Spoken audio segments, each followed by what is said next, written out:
យាយពីមនុស្សម្នាក់ដែលមានឈ្មោះផ្ដាំដោយអក្សរ K គាត់គឺជាមនុស្សដែលមានសន្តានចិត្តល្អបរិសុទ្ធតាំងពីកណ្ដាលមកហើយគាត់អាចនឹងមានយានអាចដឹងរឿងអ្វីមួយដែលនឹងកើតឡើងក៏ដូចជាមានផ្លូវចិត្តផ្លូវអារម្មណ៍ស៊ីជម្រៅភាគច្រើនមនុស្សដែលមានឈ្មោះផ្ដាំដោយអក្សរ K គាត់អាចតាក់ទាញមនុស្សមកក្បែរខ្លួនគាត់ច្រើនតាមរយៈការដែលផ្ដល់នូវភាពកក់ក្ដៅឲ្យគេការដែលគាត់មានគំនិតច្នៃប្រឌិតក៏ដូចជាមានជំនឿចិត្តលើខ្លួនឯងប្រកបដោយភាពស្ងៀមស្ងាត់គាត់ជាប្រភេទមនុស្សដែលអាចងាយនឹងស្វែងយល់ពីអារម្មណ៍របស់អ្នកនៅក្បែរខ្លួនគាត់ដោយអត់ចាំបាច់ឲ្យអ្នកទាំងអស់នឹងនិយាយថាពួកគេត្រូវការអីហើយមនុស្សដែលមានឈ្មោះផ្ដាំដោយអក្សរ K ភាគច្រើនគឺជាអ្នកស្ដាប់ដ៏ល្អម្នាក់ជាមិត្តភក្តិដែលស្មោះត្រង់ហើយនឹងជាដៃគូដែលពូកែយល់ចិត្តម្នាក់ប៉ុន្តែទោះជាយ៉ាងណាអ្នកដែលមានឈ្មោះផ្ដាំដោយអក្សរ K ហ្នឹងគាត់ភាគច្រើនគឺមានអារម្មណ៍បែប sensitive បានន័យថាតាមរយៈទង្វើល្អដែលគាត់ធ្វើទៅកាន់អ្នកដទៃពេលខ្លះក៏គាត់ទទួលបានការជឿចាប់មកវិញដែរនៅពេលដែលគាត់ដឹងថាតែដែលគាត់ធ្វើល្អជាមួយនឹងយកអំពើល្អរបស់គាត់ទៅជន់ឈ្លីឬក៏មើលរំលងនៅសេចក្តីល្អរបស់គាត់ព្រោះនេះស្ដាប់ឥឡូវហ្នឹងគឺយើងមកដល់វត្តព្រៃច័ន្ទហើយឥឡូវហ្នឹងកំពុងជូនបន្តិចម្ដងដោយសារតែយើងមានកៅអៅច្រើនរបស់មហាគ្រួសារ ABC ដែលបានផ្ដល់មកដល់ស្ថានីយ៍វិទ្យុ ABC នៅក្នុងការនៅក្នុងការវេលាកន្លងទៅណាបងប្អូនព្រមលើទេអញ្ចឹងគឺកៅអៅទាំងអស់ហ្នឹងយើងបានតម្លាក់នៅវត្តហើយប្រដេជគុណជាអ្នករ៉ាប់រងនៅក្នុងការរៀបរយត្រូវចែកទៅកាន់ប្រជាពលរដ្ឋបែបណាហើយក៏កណិការនឹងក្រុមការងាររួចរាល់ហើយក៏ចេញដំណើរទៅកាន់ខេត្តឧត្តរមានជ័យអញ្ចឹងពេលធ្វើដំណើរតាមដងផ្លូវហ្នឹងគឺបងម៉ៅទៅកងឡានអ្នកបើកតែម្នាក់ឯងទេហើយសម្រាប់កណិការប្លែករហូតដោយសារអីជិះមកហ្នឹងគឺអត់សូវមានពេលមើលទេសភាពទេគឺគេងតែថ្ងៃនេះអត់បានគេងទេមើលទេសភាពជួយមើលការគាត់ត្រូវពូបងម៉ៅគាត់បើកម្នាក់ឯងឥឡូវនេះគឺដល់ពេលវគ្គយើងយកអាវមកដល់ជួបជាមួយបងកងទ័ពរបស់យើងហើយពេលហ្នឹងកណិការក៏អត់ចាប់អារម្មណ៍ឆែកបេនឹងដែរគឺឲ្យបងកងទ័ពមើលគាត់លើក1 3នាក់បងប្អូនហើយចងសតាលួសដែរវាធ្ងន់ហើយបងកងទ័ពម្នាក់នេះវិញគឺគាត់ឈរជើងប្រចាំការតាំងពីថ្ងៃមានបញ្ហារហូតដល់ក្រោយពេលសង្គ្រាមការប៉ះទង្គិចគ្នាចាប់តែគាត់ដឹងថាថ្មិញរបស់គាត់ឈូសអញ្ចឹងគាត់ស្នើសុំមានសប្បុរសជនណាដែលចង់ជួយគាត់ដាក់ថ្មិញឲ្យគាត់អាហ្នឹងគឺគាត់រីករាយខ្លាំងមែនតើព្រោះថ្មិញមុខផងណាមួយឲ្យតាំងពីជ្រុះញ៉ាញ់មកបងនេះជ្រុះអាពីមុខគាត់ផងថ្ងៃ24សង្គ្រាមហ្នឹងជ្រុះថ្មិញហ្នឹងចាបងចាយើងផងដើម្បីការពារខ្មាំងសត្រូវពេកគេណាបងប្អូនប្រិមត្តនេះស្ដាប់ហើយនៅនោះល្ងាហ៎បងល្ងាខ្លាំងល្ងា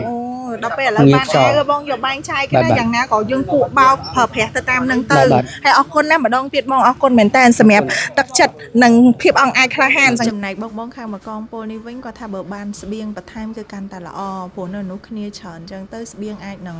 គាត់អ្នកធ្វើការអញ្ចឹងគាត់ហូបច្រើនណាអញ្ចឹងវាអត់សូវគ្រប់គ្រាន់ណាអញ្ចឹងព្រលឹមឡើងអីជួនកាលញ៉ាំគ្រៀមគ្រាប់អីចឹងទៅអញ្ចឹងមកបានប្រិមិត្តផ្ញើស្បៀងផ្ញើអីមកបន្ថែមទៀតក៏ល្អដែរនេះជាអីដែលគាត់ស្នើហើយបើបងខាងតាកវៃគាត់ថានៅនោះរឿងមូសបងតាមាន់ក៏គាត់ថារឿងមូសដែរអញ្ចឹងបើបានធូបមូសថ្នាំបាញ់មូសគឺល្អសម្រាប់ពួកគាត់នៅទីនោះផ្ទាល់តែម្ដងដល់ពេលហើយដល់វគ្គពួកគាត់ទៅអស់បានយើងនឹងថាត្រូវលើកអីវ៉ាន់ណានហើយពេលនេះគេថាឥឡូវហ្នឹងអត់ទុកចិត្តពួកយើងឆែកមើលទៅហ៊ានរូបហ្នឹងគាត់ឆែកទៅគឺសិតតែកៅអៅស្រីវិញអញ្ចឹងកាលនេះការអត់ចិត្តក៏សុំប៉ឹងបងប្អូនដែលគាត់មកយកក្រោយហ្នឹងឲ្យកាត់បេមើលថាសិតតែកៅអៅស្រីមែនឬមួយក៏អត់ទេដល់ពេលកាត់បេទៅសិតតែកៅអៅស្រីមែនបងប្អូននេះអត់ចោលមកបងរៀមកៅអៅស្រីយកអាវទាំងអស់ហ្នឹងស្រីបងទៀតផឹកអត់បងងយក3 4 5 6បេទៀតយកទៅឲ្យគាត់ជឹងទៅតែគាត់ថាគាត់យកតែ1បេថែមទៀតទៅចែកដនជួបមួយបងប្រុសដើម1800គីឡូ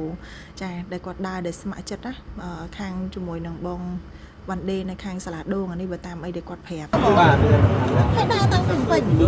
មកបាត់ដំបងបាយនឹងហើយចូលផ្លូវជាតិ9ណាប្រុសចូលផ្លូវជាតិ59ហើយបងឡើងនៅបងមកផ្លូវជាតិ58ចូលជោគជ័យព្រៃឆានយកទីជោគជ័យគេមិនដល់នៅ4ថ្ងៃមិនដល់ហើយ4ថ្ងៃងាប់ហើយបងហើយចូលមានផលលំបាកអីខ្លះឈឺជើងឈឺដៃឈឺក្បាលជង្គង់ពងបែកជើងឈឺក្បាលជង្គង់ឈឺអាលាក់ហើយយប់ទៅសម្រាប់ណាយប់ផ្ទះអ្នកស្រុកមាត់កន្លែងណាមានទស្សនៈយើងដេកទស្សនៈទៅបន្ទាប់ពីនិយាយមួយពួកគាត់ហើយហ្នឹងយើងក៏ចេញត្រឡប់មកវិញពេលចេញត្រឡប់មកវិញហ្នឹងកណិការក៏ចូលផ្សាយសលេងនៅក្នុង on air រៀបរាប់តាមហេតុការណ៍ហ្នឹងទៅហើយទីបំផុតក៏តាំងចិត្តថាមិនយំទេតែដោយសារវាឈឺចិត្តខ្លាំងពេកក៏កើតទៅជាទឹកភ្នែកហើយរៀបរាប់ហើយសុំទោសមែនតែនទៅដល់បងកងទ័ពរបស់យើងព្រោះដោយសារចេតនឹកឃើញដល់រូបភាពដែល គាត់លើកមកអាវស្រីហើយគាត់ខំចោះពីលើភ្នំមកឡើងឆ្ងាយដើម្បីមកទទួលហើយចុងក្រោយសិតតែកាអាវស្រីអញ្ចឹងវាទប់ខ្លួនឯងអត់បានហ្មងសុំទោសមែនតែនប្រិមត្តហើយសុំទោសទៅដល់បងកងទ័ពទាំងអស់ដែលបានទទួលកាអាវទាំងអស់នឹងទៅផងវាជាកំហុសរបស់កណិកាដែលអត់បានឆែកបន្ថែមវាអាចជាការយល់ច្រឡំណាមួយដល់ពេលយើងអត់ឆែកទៀតគឺកណិកានឹងឯងជាអ្នកខុសចឹងក្រាបសុំទោសប្រិមត្តខ្លាំងមែនតែនដែលអត់អាចលើកទុកឲ្យខ្លួនឯងបានណាអញ្ចឹងកណិកាក៏សុំឈប់អត់ទៅខេត្តមួយរយៈធំឬនឹងអាចរហូតឬក៏អីចឹងណាព្រោះដោយសារតែវាមានអារម្មណ៍ថាខ្លួនឯងគឺខុសខ្លាំងដែលមិនអាចលើកលែងទោសឲ្យខ្លួនឯងបានព្រោះនេះស្មើនឹងកណិកាយកលុយប្រិមិត្តចូលរួមជួយមកដល់ ABC ដើម្បីជូនទៅដល់កងទ័ពយកមកចាយខ្ជះខ្ជាគ្រាន់តែថ្លៃសាំង 40,000 ជាងទៅមកវាជិតក្បែរ 50,000 យ៉ាងស្មើនឹងខ្ញុំធ្វើឲ្យខាតបងប្អូនថវិកាដែលប្រិមិត្តជួយមកដល់សនីវត្ថុ ABC នឹងឯងហើយចំណែកឯបងកងទ័ពវិញគឺគាត់ខាតពេលវេលាមកចាំមកយកតែចុងក្រោយបានកៅអៅដែលមិនមែនជាអីដែលគាត់អាចពាក់កើតនេះវាខុសខ្លាំងមែនតើពេលគាត់អាចយកទៅឲ្យប្រពន្ធកូននេះគាត់បានតែគោលដៅយើងគឺសម្រាប់ពួកគាត់វាអញ្ចឹងណាចឹងមិនកណិកាវាដុកដួលខ្លាំងរហូតដល់ទឹកភ្នែកហ្មងដែលអត់អៀនខ្មាស់ឡើងផ្ទះក្បាលខ្លួនឯងចឹងដេវីតខ្ញុំផ្ទះក្បាលខ្លួនឯងផាំងហ្មងខ្ញុំថាអូយអូនអញយល់អារម្មណ៍មនុស្សដូចចង់ផ្ទះเขาព្រាខ្លួនឯងអូយចិត្តអូយកន្លែងហ្នឹងសុំកាត់ព្រោះខ្ញុំយំខ្លាំងពេកខ្ញុំស្លុតចិត្តមួយសលេងខ្លួនឯងអញ្ចឹងគឺវាពិបាកនឹងមើលណាពេលហើយដល់ពីចម្ងាយផ្លូវពីភ្នំពេញទៅហើយបងតាហាយើងគាត់ចុះមកយ៉ាងអសប្បាយថានឹងបានអាវលងាពីប្រជាពលរដ្ឋបានពាក់អ្វីកក់ក្ដៅគាត់ថតរូបភាពមកជារោមមនុស្សស្រីហើយយើងអ្នកដែលទៅនេះដែលអារម្មណ៍របស់កណិកាផ្ទាល់ពេលនេះសុំដូចគាត់និយាយមិនអញ្ចឹងគឺសុំតែផ្ទះខ្លួនឯងឲ្យកប់ដីហ្មងពេលឃើញដំបូងបងប្អូនហើយគាត់លើកវាអត់ទេចង់និយាយថាពេលហ្នឹងបងសម័យដល់រូបភាពពេលគាត់តែឃើញបេកៅហើយគាត់នាំគ្នាជួយលើក4 5 នាក់ហើយគាត់ឃើញបេកៅហើយគាត់រត់មកហើយយើងហើយគាត់ប្រាប់ថាអូយតែប៉ុណ្ណេះកក់ក្ដៅអើយហើយគាត់និយាយលេងមួយគ្នាគាត់ថាអូយកក់ក្ដៅនឹងប្រយ័ត្នដល់ពេលហើយភ្លេចប្រពន្ធដោយសារអាវលងាកណិកាអូខំនិយាយលេងជាមួយគ្នាទាំងចិត្តអសប្បាយហ្នឹងហើយដល់ពេលខ្ញុំឆែកអាវនឹងហើយខ្ញុំក៏ប្រញាប់ខលទៅបងភៀបថាបងឥឡូវបងឯងនៅណា